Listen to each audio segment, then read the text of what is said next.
start, don't panic. Here are 5 common reasons and what those strange sounds actually mean. Reason 1, dead battery.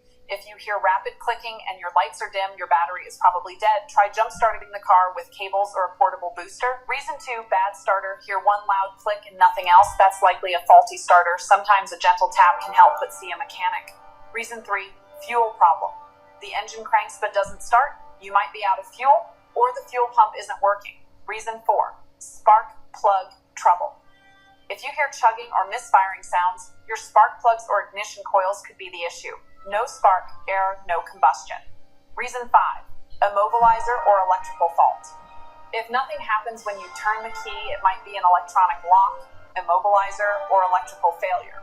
Try using a backup key. Listen to your car, the sounds are clues.